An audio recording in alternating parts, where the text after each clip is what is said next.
Welcome to Static Gene channel. Thank you so much for checking on this video. When you're performing sequence alignment, this one I was performing it using the Bioinformatic alignment tool.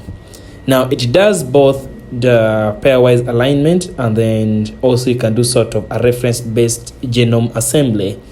In my opinion, I was doing a reference-based genome assembly. If you do LS as is done there, you can be able to see the content in the file. If I do cut, I'd already created a script. So cut boa script, you can see that's my script created. It was having all these commands that I was supposed to run.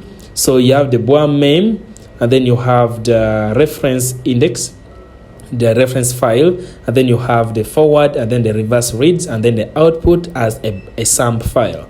So since there's already a script, I wanted to edit this script, so you do nano, then you do the script. I wanted just to comment out the first line. I had already run it, and then you save it out. So you can then bash, make it run. Bash in small letters, add the script name, and then you add the script name there. That you tap enter, it's going to run all the commands which is available within your script. So it is really important for automating tasks because these tasks tend to take a little bit of some time depending on how many sequences, how many hits, how many scores it may be able to get. I have to do it in a script version so that I leave it running there for some time. So that was all.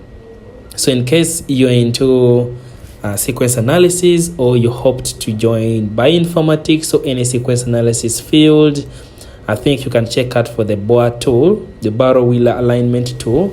I think in later longer video, I'll teach step by step on how to go about how to do pairwise alignment or reference-based genome assembly. Thank you. Make sure you stick around for more and more other lessons.